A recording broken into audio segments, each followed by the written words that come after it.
प्रारब्ध के सभी दर्शकों को मेरा नमस्कार। मेरा नाम है संदीप आर के सिंह। आज हमारे साथ हैं व्यालोक जी और अवनीश पीएन शर्मा जी। सर राम राम, स्वागत सबका। जय सिया राम। संदीप जी आपको नमस्कार और प्रारंभ के सभी दर्शकों को राम राम नमस्कार। सर दर्शकों से ये थोड़ी सी मैं डिस्क्लेमर दे के अपनी बात शुरू करना चाहूंगा। विषय जो है इमरजेंसी है, आज के हालात हैं, आज की कांग्रेस है, पुरानी कांग्रेस है, सब है। और थोड़ा सा हमारे शब्दों से आप व्यथित हो सकते हैं क्योंकि हम सब भरे बैठे हैं, ठीक है। तो थोड़ा बहुत हम लोग प्रयास करेंगे कि सधे शब्दों में बात हो। लेकिन पहला सवाल व्यालोक जी से। 50 साल पहले इमरजेंसी लगा दी इंदिरा गांधी ने। इंदिरा गांधी के साथ क्या हुआ था? छोटे बातों मतलब कम शब्दों में कि किसी तरीके से उनका चुनाव जो है रद्द कर दिया गया और संविधान द्वारा प्रदत्त अधिकार जो कि जज साहब लोगों को मिले थे, उन्होंने कहा हे महिला, आपका जो है चुनाव मान्य नहीं होगा। इंदिरा गांधी ने जज साहब को 4 गाली सुनाई, बोला ऐसी की तैसी, पूरा देश पे मेरा चलेगा काम। तो उन्होंने पूरे देश की बत्ती लगा दी। और खाली जज साहब को नहीं, पूरे ही विपक्ष को, इधर उधर कितने लोग मर गए, क्या टॉर्चर किया, सब किया, कुल कर्म कर डाले। और न सिर्फ इंदिरा गांधी, उनका जो गुंडा लड़का था संजय गांधी, वो भी। जनता संजय गांधी को देख नहीं पाया। असली तानाशाह अगर कोई देखने को मिलता तो संजय गांधी होता है। खैर, तो आज के जमाने में हम देख रहे हैं कुछ सीटें इनकी बढ़ी हैं, कुछ सीटें, और अराजकता एकदम अपने चरम पे आ गई है। ऐसा उछल कूद मचा रखे हैं जैसे कि सब शपथ नहीं लेने दे रहे ये लोग संसद में। न ले रहे हैं न लेने दे रहे हैं। एक भाई साहब वो ऐसे ही पहुंच गए, वो कह रहे जय फिलिस्तीन। एक इनके फैजाबाद के सांसद, उनके जय श्री राम के नाम पे जय अवधेश चल रहा है। कुछ भी हो रहा है। तो वेलोक भाई और राहुल गांधी तो खैर सर्वे सर्वा नेता है ही है इन लोग के। तो वेलोक सर, आपसे जानना चाहेंगे कि अराजक विपक्ष को आप अगले 5 साल कैसे देख रहे हैं, और थोड़ा सा इतिहास में जब ये लोग इमरजेंसी के दौरान थे तब क्या अराजकता, थोड़ा सा एक हमें बताइएगा कि कल और आज में क्या समानताएं हैं इन लोग की, इन लोग के चरित्र की, इन लोग की हरकतों की, कुकर्मों की। ऐसा है कि आपातकाल की कहानियां जिन बच्चों ने नहीं सुनी है उनको अपने पिताओं से जरूर सुननी चाहिए, माताओं से भी सुननी चाहिए, क्योंकि तब वो जानेंगे कि कांग्रेस का चाल चरित्र और चिंतन क्या है, कांग्रेस कितनी खतरनाक पार्टी है। और राहुल को मैं विषधर क्यों कहता हूं यह भी समझ में आएगा, क्योंकि आप किसी विष वृक्ष से अच्छे फल की उम्मीद नहीं कर सकते। इंदिरा गांधी डिक्टेटर थी, वो तानाशाह थी, और उसका जो वंश बेल है वह भी डिक्टेटर है। 10 साल हमने देखा है सोनिया ने किस तरह सरकार चलाई है, और ये बात मैं पूरी तरह से सधे हुए सुर में कह रहा हूं कि हमारे एक प्रधानमंत्री हुआ करते थे, कहने को दिखाने को, जिनको लोग मनमोहन सिंह, रोबोट सिंह और पता नहीं क्या क्या कहते थे। कमाल की बात यह है कि उस समय जो फॉरेन डेलीगेट्स आते थे वो भी पहले सोनिया माइनो से मिलते थे, फिर वो मनमोहन सिंह से मिलते थे, और ऐसे तो अब शुक्र है टेक्नोलॉजी का कि अब ऐसे कई वीडियोज दिख रहे हैं जिसमें वो पीछे कर दिए गए हैं और सोनिया माइनो को सेंटर स्टेज दिया गया है। लेकिन इंदिरा गांधी तो उनकी भी सास थी, तो आप सोच लीजिए कि वो कैसी होंगी। मेरे पिता ने मुझे कहानियां सुनाई हैं आपातकाल की, और वो इतनी अट्रोशस हैं, इतनी भयावह हैं। मेरे पिता कॉलेज में लेक्चरर थे उस वक्त, और किस तरह से कहर टूटा था, किस तरह से चीजें हुई थी, वह बताते हैं तो यकीन मानिए कि आज भी हमारे रोंगटे खड़े हो जाते हैं। किसी की कोई आजादी नहीं थी, जो आजादी आज हम सब लोग भोग रहे हैं, जिस नरेंद्र मोदी को ये लोग तानाशाह कहते हैं लगातार, और लगातार उस पर हमला करते हैं, लगातार उन पर बोलते हैं। मैं तो कहता हूं कि भाई नरेंद्र मोदी जी थोड़ी सी तानाशाही तो दिखाएं, थोड़ा सा तो कुछ करें। और आज तो विषधर नेता विपक्ष बन गया है, और नेता विपक्ष अगर बन गया है तो यह उम्मीद रखिए कि जब ये लोग 54 और 42 थे तब इन लोगों ने संसद में हंगामा काटा था, तो अब ये संसद नहीं चलने देंगे। तो अब सरकार को जो करना है वो करना पड़ेगा, और इसके साथ नेता विपक्ष बनने के साथ राहुल के बहुत सारे और भी पोर्टफोलियो जुड़ जाएंगे, जैसे मुख्य सूचना आयुक्त में वो दखल दे सकता है, चुनाव आयुक्त में वो दखल दे सकता है। तो विषधर का विष अभी कहां कहां लगेगा, जनता ने इस बार पूर्ण बहुमत न देकर क्या गलती की है, ये हो सकता है उनको 10 साल बाद पता चले। लेकिन मुझे जो लग रहा है वो ये लग रहा है कि जनता की इस दरियादिली ने कांग्रेस को जितना आक्रामक बनाया है और जितना राहुल को शक्ति दी है, वह बहुत गलत हुआ है। अब मैं शर्मा भाई की बात सुन के उसके बाद आगे कुछ कहूंगा। जी सर। तो अवनीश सर, आप जैसे यालोक जी ने अपने कुछ अनुभव साझा किए और कुछ यादें साझा की, आपकी भी कुछ यादें, कुछ अनुभव हैं, और आज को लेकर वो आप कैसे देखते हैं कि कैसे समय बदला तो है पर नहीं बदला है कांग्रेस के लिए? हाँ, आपकी लास्ट वाली लाइन जो है वो ज्यादा वहीं से शुरू करने लायक है कि सब कुछ बहुत सारा समय बीत गया है, लेकिन इमरजेंसी वाली कांग्रेस और अब में फर्क क्या है। कई लोग जो है इस समय देखते होंगे कम्युनिस्ट जो है वो बिना मतलब जो है लाल रंग का सिंदूर अपने अगवाड़े पिछवाड़े पोत के जो है इस बात पर न जाने क्यों खुश हो रहे हैं जब कांग्रेस के पास जो है करीब 99 का आंकड़ा आया है और उनको लग रहा है कि साहब वो सत्ता बना रहे हैं। खुशी तो इस बात की है, लेकिन उन्हीं कम्युनिस्टों का इतिहास संदीप जी सबको पता ही है। व्यालोक भाई, बठिंडा की 11वीं अपनी सभा में उन्होंने बाकायदे जो है इमरजेंसी के लिए इंदिरा गांधी के लिए धन्यवाद प्रस्ताव पारित किया और कहा इसकी ये अवसर है। और इंटरनल पार्टी मीटिंग में कामरेड कहते रहे कि भैया इसी बहाने हम लोग जो है वो क्रांति कर मारेंगे। तो ये तो कम्युनिस्टों का चरित्र रहा है। अब इस पर मैं नहीं जाऊंगा, मैंने पिछले एक बातचीत में भी रिपीट किया था। लेकिन आपने जो शुरुआती ये बात की थी ना कि भैया 75 से लेके और इस समय कांग्रेस जो तीसरी बार, और कांग्रेस का मतलब मैं पूरा विपक्ष कह रहा हूं, कांग्रेस जो कि तीसरी बार नरेंद्र मोदी से हारी है और इस बार थोड़ा सा उसके आंकड़ों में हेरफेर हुआ है, थोड़ा प्लस हुआ है, तो इतना उछल रही है। सवाल इस बात का है संदीप जी कि आप चीजों को लेके जाना कहां तक चाहते हैं।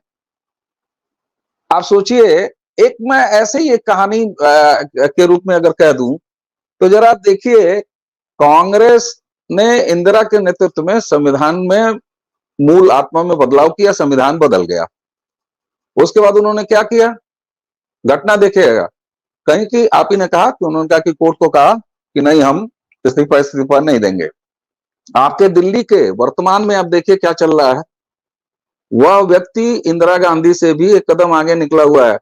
तो ये सत्ता का इस तरह का चरित्र जो कि जिसको आज हम अराजक कहते हैं, आज हम नक्सलाइट कहते हैं, आज हम एक अलगाववादी कहते हैं, अरविंद केजरीवाल का जो स्टाइल ऑफ पॉलिटिक्स है, ये कांग्रेस के चरित्र से निकल के आया है।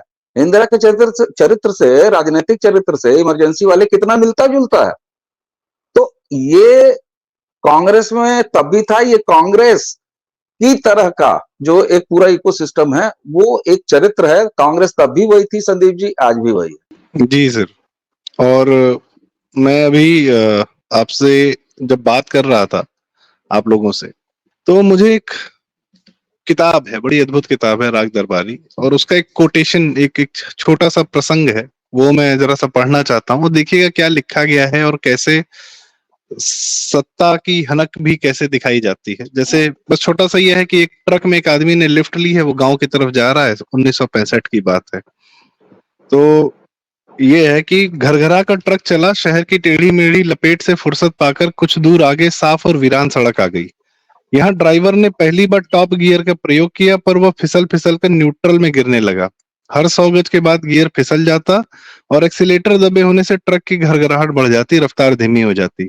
रंगनाथ ने कहा, जिसने लिफ्ट लिया है, ड्राइवर साहब तुम्हारा गियर तो बिल्कुल अपने देश की हुकूमत जैसा है। ड्राइवर ने मुस्कुराकर वह प्रशंसा पत्र ग्रहण किया।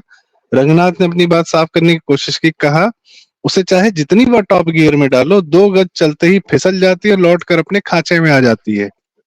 तो ये थोड़ा बहुत रिलेट करता है 2014 से 2024 के बीच में जो मोदी की सरकार चली, अब थोड़ा सा वापस से बैक छोटे वाले गियर में आ गई है, जो व्यालोक सर ने कहा कि बहुमत नहीं दिया जनता ने।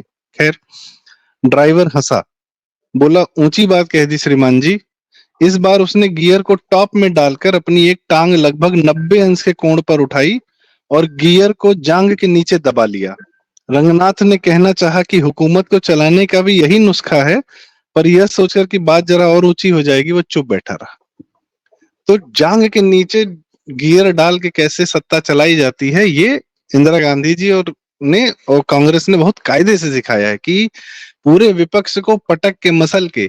आप लोग एक बात बता रहे थे इमरजेंसी की, मुझे राजनाथ सिंह जी का एक इंटरव्यू कुछ देर पहले का याद आया कि शायद उनकी माता जी बीमार थी और उनका देहांत हो गया। राजनाथ सिंह जी जी अवनी सर, उनका उन पब्लिक डोमेन में है, राजनाथ जी की माता जी का देहांत हो गया था और उनके अंतिम संस्कार के लिए इस कांग्रेस ने इमरजेंसी के दौरान उनको परमिशन नहीं दिया था, वो जेल में ही रहे थे, अंत्येष्टि उनके किसी और भाई ने किया था, ये स्थिति था। और सबसे जी महत्वपूर्ण बात, राजनीतिक, वो एक राजनीतिक बंदी थे, जितने के जितने करीब 1,30,000 लोगों का आंकड़ा है ऑफिशियली। और उस समय दरोगा लेवल का आदमी जो है वो मजिस्ट्रेट होता था, आप जानते ही हैं।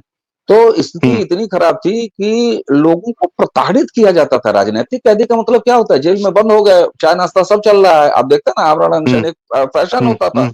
ये नेता के लिए प्रशंसा पत्र होता था कि वो 4 बार जेल जा चुका है, ये भी भारतीय राजनीति में होता ही था, आप समझ रहे हैं। प्रदर्शन के दौरान नेताजी जेल चले गए टांग के, और चाय पानी पी के फिर वापस आ गए, या जेल में 1-2 दिन रह लिए। लेकिन राजनीतिक कैदी की जगह अपराधी, आतंकवादी जैसा बिहेव किया गया, बेड़ियों से। भाई आप वो पशुता नहीं आप छोड़ सकते, नसबंदी जैसी चीज, कुवारों की नसबंदी कर देना है, एक ही आदमी का 100 बार नसबंदी कर देना, बड़ा घृणित और बहुत ज्यादा। तो वाकई आपने जो कहा ना, किताब का जब राग दरबारी का, कसम से पता है, नरारी पकड़ के इसी मीडिया के साथ, अब जाने दीजिए, वो कुत्ता मैं कहना नहीं चाहता हूं, अब लीजिए कह भी दिया। नहीं जी, मतलब दौड़ा के बिल्कुल, लाओ क्या छापोगे अखबार का, दिखाओ, उसके बाद तब छापो। क्यों व्यालोक भाई, रह गई थी कोई बिसात मीडिया की, अभिव्यक्ति की स्वतंत्रता की कोई बिसात रह गई थी जी? कोई बिसात नहीं थी। उतना ही नहीं, किशोर कुमार को इन्होंने बैन किया, इन्होंने एआईआर से कितनों को बैन किया। और कल मुझसे किसी ने पूछा कि भाई सरकार तो नरेंद्र मोदी जी की है, क्यों नहीं वो आपातकाल की तमाम दुर्घटनाएं जो हैं उसको पब्लिक डोमेन में ला देते हैं। तो मैंने कहा कि पब्लिक डोमेन में तो तब आएंगी जब फाइलें रहेंगी। भाई 1977 में तो वापस जनता ने उनको चुन के दे दिया, और उसके बाद 3-4 बार कांग्रेस की सरकार ही रही। आपको लगता है कि कोई फाइल, कोई सबूत इन चुट्टों ने छोड़ा होगा? और आपको कुत्ता कहने में थोड़ी हिचकिचाहट हुई, मुझे चुट्टा कहने में कोई हिचकिचाहट नहीं है। मैं ये नहीं समझ पाता हूं कि 2024 में कोई व्यक्ति कैसे कांग्रेसी रह सकता है, और ये 99 सांसद कहां से चुन के आ गए हैं? मैं मेरे पास भारतवर्ष में रह रहे हैं? नहीं व्यालोक भाई, मेरे पास इसका जवाब है, हो सकता है शायद मैं अपनी बात क्लियर कर पाऊं। सर देखिए, देश है, लोकतंत्र है, जनता में कुछ हरामखोर हैं, कुछ वाहियात लोग हैं, कुछ चोट्टे हैं, कुछ चोर हैं, कुछ, उनको भी तो नेता चाहिए। खाली आप ही को नेता चाहिए? आप मेहनत कर रहे हैं, आप ईमानदार हैं, टैक्स भर रहे हैं, सब ठीक है, देश आगे ले जाना चाहते हैं। कुछ लोग देश बर्बाद भी करना चाहते हैं, नहीं, उनको भी तो अपना आपकी नेता बात समझ चाहिए। गया भाई। उनको दिल्ली में भी तो बिहारियों ने केजरीवाल को चुन लिया है। ठीक है, इस बस वही सेंटेंस है। पर हो सकता है मुझे बहुत सारी गालियां भी पड़ जाएं, दिल्ली में बिहारियों ने। लेकिन आप देखिए कि जब बिहारियों की जनसंख्या वहां 50% के आसपास हुई है, तभी केजरीवाल जैसे नक्सल, शहरी नक्सल वहां सत्ता में आए। सिर्फ बिहारी क्यों साहब, बंगालियों ने कम्युनिस्टों को नहीं चुना 35 साल तक, ममता को 15 साल तक किसने चुना है? बिल्कुल तो बिल्कुल। बंगाली लोग कौन से बहुत बड़े, मतलब जो वेस्ट बंगाल की जनता है, पंजाब की जनता ने आज तक भाजपा को मौका नहीं दिया, खालिस्तानी चुन के भेज रही है। ये कौन लोग हैं, ये कहाँ से आते हैं, ये मीम भाई जो है देखिए, चलाने का मन कर रहा है इस समय जी। मैं बिहारी हूं, तो मैं बिहारियों को ही गाली दे सकता हूं, मैं और नहीं तो नहीं सर, किसी को नहीं। पूरा देश यूपी पांच बिहार को गाली सात दे रहा है, और इस समय सात सा- यूपी सात साल बिहार, पहले 7 साल पहले तक अवनीश भाई भी मेरी ही श्रेणी में। नहीं नहीं, आपका बिहार लखनऊ तक है सर, हम भी वही हैं। और आज हाँ, इस मेरा बार तो हमने बिहार भी तो वो खैर कमाल लखनऊ किया है तक ना है। जी, इस बार हमने भी वो कमाल खैर, किया है ना। मुद्दे की आप बात पर वाकई में हम, वापस आ। वैलोक भाई मैं हाँ, आपकी बात, हमने वाकई में बिहार को खींच के हम इस 2024 के चुनाव में लखनऊ तक ले आए हैं। हाँ, पूरा पूर्वांचल इस बार जिस तरह से वोट किया है वो जी समझ में आ रहा जी है। बहरहाल, जी। मुद्दे की खैर। बात यह कि 1977 में जब इनकी सरकार आई तो 2 गोदामों में आग लगी थी। कहीं भी गूगल कर लीजिए, वो पता चल जाएगा। जो सरकारी मालखाना होता है वहां आग लगी थी। तो ये सारी फाइल्स जो थी, और सीरियसली हम लोगों को एक दिन नहीं, हम लोगों को लगातार, जैसे ये लोग अभी लगातार बोल बोल के और कहीं ना कहीं ये भ्रम फैलाने में सफल हो गए कि ये सरकार अगर वापस आएगी तो आरक्षण खत्म कर देगी वगैरह वगैरह। उस तरह बार बार विषधर की दादी के जो काले कारनामे हैं, जो कुकृत्य है, उसको बार बार दोहराने की जरूरत है। क्योंकि अभी जो जेन जी है उसको जाहिर तौर पर पता नहीं है कि आपातकाल में हुआ क्या था। भाई, अब मेरा बेटा है, उसको क्या पता है? वो 11 साल का है, उसको नहीं पता है। लेकिन उसको बताना होगा कि इस देश में ये चीजें हुई, ये सारी चीजें हुई हैं, और बेटे तुमको इससे बच के रहना है, तुमको कांग्रेसी नहीं बनना है। अवनीश भाई कुछ कहना चाह रहे थे, लगता है उनका माइक ऑन हुआ है। जी नहीं, अवनीश सर। मैं वही संदीप भाई, आपका परमिशन हो तो मैं व्यालोक भाई को ही कंटिन्यू करता हूँ। व्यालोक प्लीज। भाई बिल्कुल सही बात है।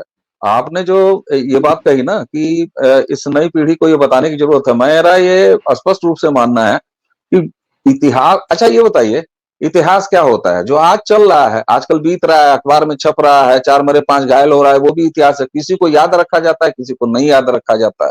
तो उस समय के अखबारों में, यानी उसको झेली हुई पीढ़ी, और हमारे यहाँ तो श्रुति परंपरा वाला मामला है ये है। तो वाकई ये, मतलब जो घिनौना चरित्र कांग्रेस कर रहा है, और हंसी आनी चाहिए कि ये जो है इतना बड़ा लॉलीपॉप जो है, वो तो हमको कई बार लगता है कि नीचे घुंडी तो नहीं है ये आजकल, जो ये पॉकेट साइज लेके घूम रहे हैं। वो कभी कभी मुझको लगता है कि वो नीचे एक तो घुंडी होगी, और वो 2 रंग वाला कोई आइसक्रीम है। और अभी राहुल बाबा उसको जो है कट से काटेंगे, उसके बाद कहेंगे हैप्पी लोकसभा, इस टाइप का गजब माहौल बना दिया है भाई। जिसकी दादी कांग्रेस की मुंह छत्र छाया में, और क्या कांग्रेस की छत्र छाया, क्या कांग्रेस उनकी छत्र छाया में रही, श्रीमती इंदिरा, जिन्होंने बाबा साहब अंबेडकर के संविधान की मूल आत्मा उसके प्रिजम्बल में चेंज किया। वो संविधान रह कहां गया? वो तो इंदिरा की संविधान लेके घूम रहे हैं, जो राहुल गांधी और उनके पूरा गिरोह लेके घूम रहा है। वो इंदिरा का संविधान है भाई। उस संविधान की क्या मतलब है? अब वो दिखता भी है उसी टाइप का, पार्टी टाइप का, वो छोटा सा पता नहीं क्या है, जैसे हम लोग रहो विकास गाइड और ये सब जो एमबीडी वगैरह सीरीज वगैरह बिकता था, झबा वाला सीरीज बिकती थी, इस टाइप का। गजब है साहब, चिरकुट ही है। पर्ची लेके, चिट की पर्ची मानेंगे, इतना इतना बड़ा जो है बोर्ड की परीक्षाओं में जो नकल कराया जाता था, वो पॉकेट साइज लेके चले हैं संविधान बचाने। जिन्होंने सर इस उसका देश कारण मैं में बताता चुनी हूँ। हुई राज्य सरकारों को बर्खास्त करने का शतक लगाया हो, वो ससुरे चल रहे हैं इमरजेंसी, मतलब गजब है भाई। और बड़ा अच्छा हुआ, देखिए कुछ दैवीय संयोग होता है। व्यालोक भाई ने कहा ना, बस व्यालोक भाई ने कहा कि सीरीज करिए, रोज करिए। अरे बिल्कुल, एकदम सही बात है। और ईश्वरीय संयोग इसीलिए है, 18वीं लोकसभा का स्टार्ट होता है, और उसके नेक्स्ट डे 25 तारीख आपातकालीन वाला कालिक आ जाता है। कांग्रेस के मुंह पर जय पोतने की जरूरत है। सर और अच्छी बात मैं यह एक है, बात कहना व्यालोक जी चाहूंगा जैसा कहे जी कि जितना डॉक्यूमेंट हो रहा है, जितने कंटेंट बन रहे हैं, नया पीढ़ी उसको देख रहा है, ये एक शुभ बात है जी। जी। मैं ये कह रहा था सर, वो पॉकेट साइज संविधान लेके इसलिए चल रहे हैं क्योंकि वो दुनिया को बताना दिखाना चाहते हैं कायदे से विद रूपक कि संविधान को हम रखते हैं अपनी जेब में। ठीक है। और ओ, उससे ये भी बढ़िया डिकोटेशन है, गुड गुड, हम रखते हैं बहुत संविधान सही। को अपनी जेब में, और कभी कभी पीछे वाली जेब में रखते हैं, उस पर बैठ जाते हैं। और कभी कभी आगे वाली जेब में रखते हैं तो उससे अपना खुजा लेते हैं जब खुजली होती है हमको। ठीक है। तो वी एंजॉय हम संविधान का वो इस्तेमाल करते हैं। और इसका रूपक सिर्फ दादी पे क्यों जाना, माता जी पे क्यों नहीं जाना राहुल गांधी की? 4 से 14 के बीच में मोदी जी शाह जी को प्रताड़ित करने के लिए इसने क्या क्या नहीं किया, संविधान के किस जुडिशरी को कैसे नहीं बेंट किया कि इन दोनों को मैं निपटा दूंगी, क्या नहीं किया सर 4 से 14 के बीच में। मीडिया लगाया पूरा, अच्छा कौन सा मीडिया लगाया? ये इंडिया टुडे ग्रुप जो है, जो आज की डेट में आज तक चैनल और ये सब लेके घूम रहा है, लल्लन टॉप वगैरह, ये उसी इमरजेंसी के बीच की पैदाइश है। अरुण पुरी को बोला गया कि हमने सारे अखबार बंद कर दिए, अब तुम एक नया चालू करो, तो मैगजीन आई इंडिया टुडे। कब पैदा हुई? 1975 के बाद और 77 के बीच में। तो ये, और अरुण पुरी ने सोनिया गांधी का इंटरव्यू लिया था, लग रहा था कि बैठे हुए हैं ऐसे जैसे कि, आप देख सकते हैं राजदीप ने कैसे लिया, और सोनिया गांधी ने अरुण पुरी राजदीप को दिया, एक शेखर को भी दिया था, शेखर गुप्ता को। तो शेखर गुप्ता के कहे पे ही तो चल रहा है राहुल गांधी। शेखर गुप्ता ने 19 जीत हारने के बाद भाजपा जब जीत गई तो उसने पहला लिखित है, उसका प्रिंट में छपा हुआ है कि भाजपा को हराने का एक ही तरीका, सिर्फ झूठ बोलिए, सिर्फ झूठ बोलिए, लिखित में ये डॉक्यूमेंटेड है सर। वही काम किया गया है, तो ठीक है, अपना थोड़ा बहुत संख्या बढ़ा ली उन्होंने। जी वैलोक भाई। देखिए, मीडिया की बात आई है तो रहा नहीं जा रहा है। हाँ, ऐसा है कि जब हम लोग ये बात कर रहे हैं उसके जस्ट पहले एक यूट्यूबर जो पहले कहीं संपादक हुआ करता था, उसने अमिताभ अग्निहोत्री को सो कॉल्ड जवाब दिया है, और उसमें उसने गिनाया है, क्योंकि अमिताभ अग्निहोत्री ने भी वही मांग कर दी है गलती से या सही से जो मैंने अभी की है। तो मैं तो अमिताभ अग्निहोत्री इतना बड़ा नहीं हूं तो कहा जाएगा कि मैंने उनकी नकल की है। बहरहाल उन्होंने भी कहा है कि सभी दस्तावेजों को सार्वजनिक किया जाए, और उसी के रेफरेंस की मैं बात कर रहा था जब किसी ने जवाब दिया कि सर रेफरेंस तो तब दिया जाए जब होगा कुछ, कहीं फाइल ही नहीं है तो आप कहां से लाएंगे। उस पर इस यूट्यूबर ने, जो गाजियाबाद या नोएडा कहीं रहता है, अजीत अंजुम नाम है उसका, उसने पूरा काला किया है पन्ना एक्स पर, या पहले जो ट्विटर होता था, और उस पर उसने जो चमचई की है कांग्रेस की, मतलब आप देख के हैरान हो जाएंगे। तो मीडिया का तो ये हाल है। अब दिक्कत यह है कि हमारे लोगों को क्यों नहीं समझ में आता है कि मीडिया के नाम पर जो चीजें परोसी जा रही हैं वो कहीं ना कहीं किसी से चेक एंड बैलेंस होता है। भाई मैं तो इंतजार कर रहा हूं कि मोदी जी जो तानाशाह कहे जाते हैं, थोड़ी तानाशाही दिखने, एक आध मीडिया हाउस बंद कर दें। भाई उसकी विषधर राहुल की दादी ने तो सारे मीडिया हाउसेज बंद किए थे ना यार। आप एक आध तो बंद कर दो, आप एक आध पत्रकारों को तो उठवा लो, किसी को नहीं उठा रहे हैं, इतनी गालियां सुन रहे हैं। मतलब मुझे नहीं लगता कि सो कॉल्ड तानाशाही में किसी प्रधानमंत्री को इतनी गालियां दी जाती हैं जितनी ये व्यक्ति सुनता है और हंसता है और सहता है। मीडिया के साथ सबसे बड़ी समस्या ये है आज की तारीख में, मैं आपको बताऊं,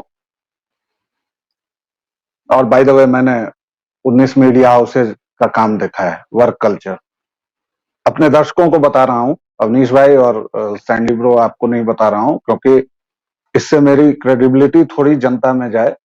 तो मैं हर एक मीडिया का काम जानता हूं, और मैं ये जानता हूं कि किस तरह से ये लोग घालमेल करते हैं, किस तरह से रूम में बैठ के, एसी रूम में बैठ के सारे डिस्कशन होते हैं, सारा सर्वे होता है, सब कुछ होता है। तो इसलिए कोई ये बात ही ना करे कि वो मीडिया का है और बहुत पवित्र है। प्लीज, पवित्रता नाम की कोई चीज मीडिया में है नहीं। लेकिन उस वक्त तो हद हो गई थी जब आप किसी को एक लाइन गाने पर, मजबूर सुल्तानपुरी को इन्होंने बंद कर दिया था, बैन कर दिया था एआईआर से, एक लाइन के लिए। किशोर कुमार से गाने गवाने बंद कर दिए थे, किस्सा कुर्सी का फिल्म गायब हो गई। और आज ये लोग कहते हैं कि भाई ये सरकार हमें ऑटोनॉमी नहीं देती, ये सरकार हमें कुछ नहीं कहती। क्या कर रही है सरकार? मैं तो खुद इस सरकार से पूछ रहा हूं कि भाई थोड़ी तानाशाही तो दिखाओ, कर क्या रहे हो तुम लोग? इतनी गालियां अगर सुन रहे हो तो कुछ तो करो। नहीं, तानाशाही दिखाने की भी आवश्यकता नहीं है। कुछ लोगों पे तो विशुद्ध सिर्फ कानून का पालन करने की आवश्यकता है।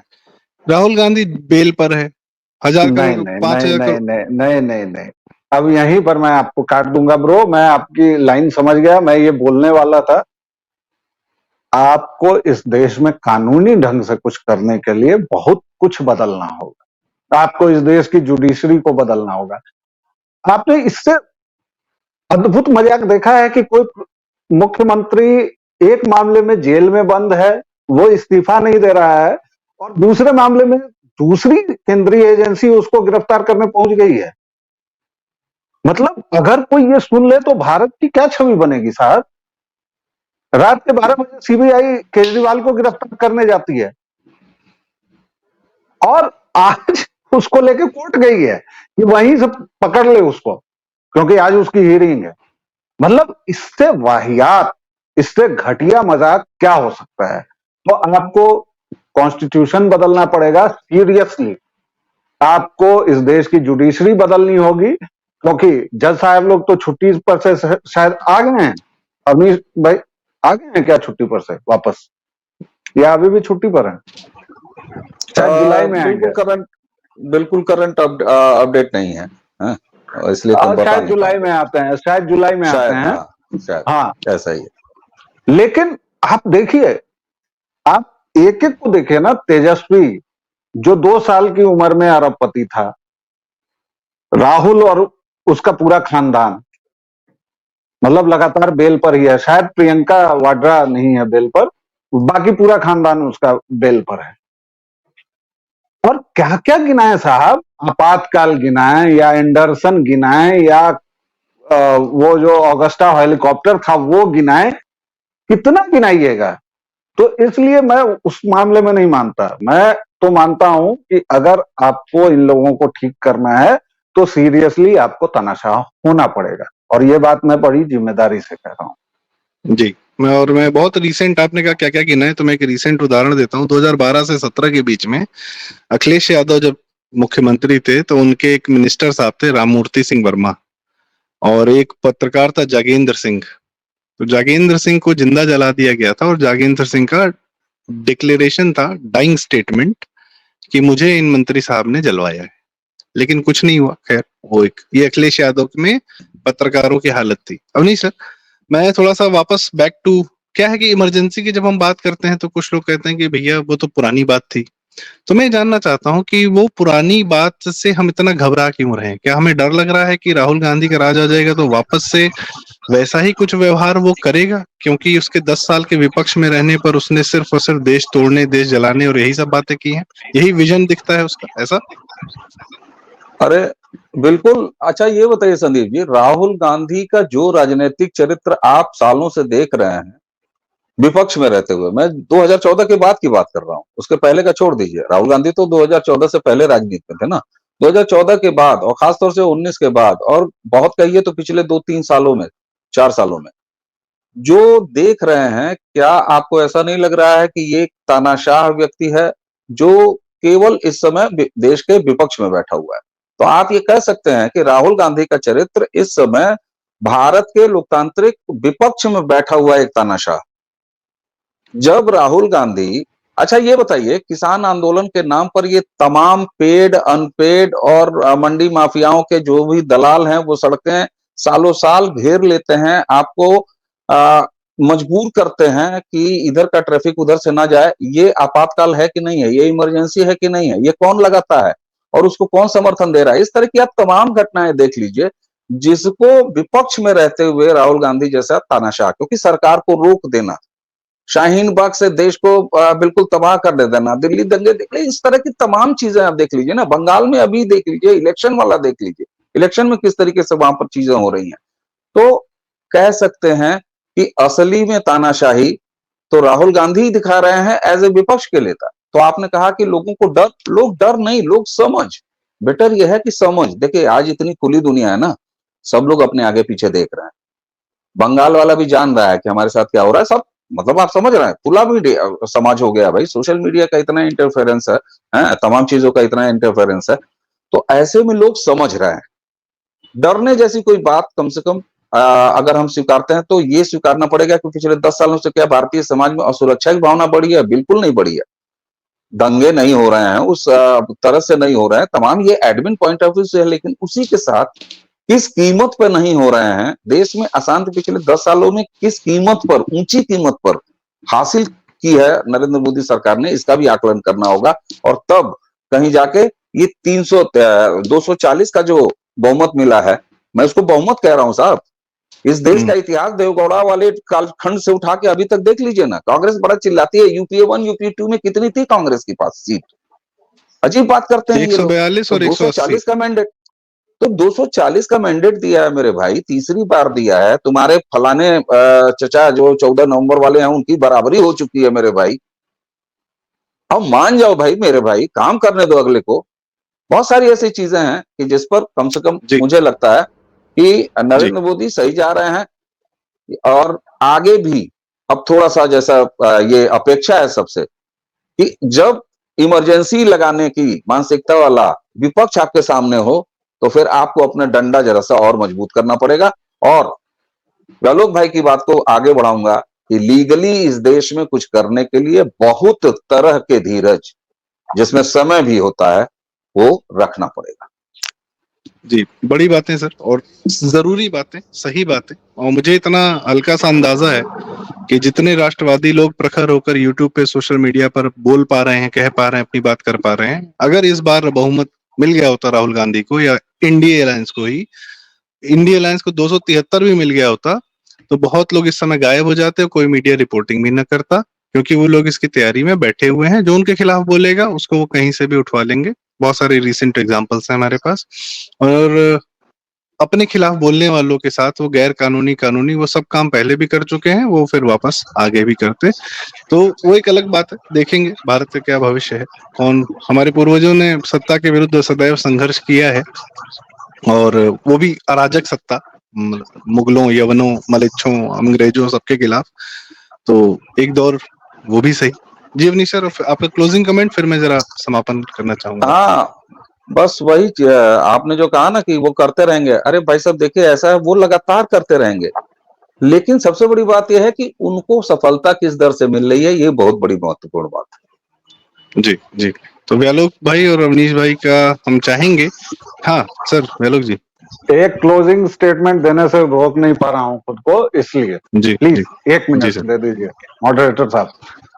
अरे साहब, आप सब ऐसा आपका है कि जो खून आ रहा है ना, उसका असर विषधर में दिखता है। आप याद कीजिए, उसका परनाना वह पहला व्यक्ति था जिसने विपक्ष की हत्या की, और उन्हीं कम्युनिस्टों की सरकार गिराई 356 पहली बार। इंदिरा ने कितनी बार किया पता नहीं, और 10 साल में शतक नरेंद्र लगाया मोदी ने साहब। कितनी विपक्षी सरकारें गिराई हैं मुझे नहीं पता। ये सब दर्शकों एक पर भी मैं नहीं। छोड़ देता हूं। एक भी नहीं, मुझे पता है, लेकिन मैं बिल्कुल नहीं, दर्शकों पर छोड़ देता हूं बिल्कुल नहीं, कि जाने आप दीजिए। इसको पता कीजिए, आप असल में देखिए कि तानाशाह कौन है। और पिछले, अवनीश भाई ने ठीक कहा कि 2-4 साल से आप इस विषधर को देखिए। मैंने इसका नाम विषधर क्यों रखा है, क्योंकि यह पूरे देश में जहां तहां विष उगल रहा है। इसकी भाषा देखिए, इसकी बॉडी लैंग्वेज देखिए, इसका एरोगेंस देखिए, इसकी हठधर्मिता देखिए भाई। और अब तो वो नेता विपक्ष बन गया है। हो सकता है कि इस वीडियो का संज्ञान लेके मुझ पर मुकदमा भी कर दे, लेकिन खैर, मैं उसको विषधर मानता था, हूं और रहूंगा, क्योंकि उसके कारनामे ऐसे हैं। और अगर उसे सत्ता कभी गलती से मिल गई किसी राज्य की या देश की, तो भाई साहब क्या हाल करेगा, वह केवल सोचने वाला है। बस यही जी, मेरा क्लोजिंग स्टेटमेंट है। वही है, अब नेतृत्व को ये देखना है कि वो समय के किस मौके पर बैठे हैं, कि ये सिर्फ नॉर्मल चुनाव या नॉर्मल सत्ता परिवर्तन नहीं हो रहा है, ये कुछ और है, उसके आगे की चीज है, जिसमें भारत का पूरा पूरा अगले 1000 साल का भविष्य भी इन्वॉल्व है। क्योंकि पिछले 1000 साल एक आदमी की सहृदयता के कारण, जो हम कहते हैं पृथ्वीराज जी ने निपटाया नहीं, उसको निपटा देना चाहिए था, तो नहीं निपटाया, तो फिर आगे आप देखते हैं क्या हुआ 1000 साल तक। एक, वो कहते हैं ना, एक लाइन है कि लम्हों ने खता की, सदियों ने सदा सजा भुगती, पाई। काइंड ऑफ सजा पाई। तो वैसा ही कुछ होगा कि आप इस समय सहृदयता न दिखाएं, because these people are they don't deserve it at all. ठीक है, इसके साथ आज का समापन। हम लगातार बात करते रहेंगे और उम्मीद करेंगे कि व्यालोक जी और मनीष जी की मांग हमारे नेतृत्व तक पहुंचे, थोड़ी सी लाठी उठाई जाए, भांजा जाए, फिर देखा जाएगा कौन है तानाशाह कौन नहीं। ठीक सर, नमस्कार, बहुत बहुत धन्यवाद आप सबका। जय श्री राम। नमस्कार। दर्शकों से रिक्वेस्ट, कृपया वीडियो लाइक करें, शेयर करें।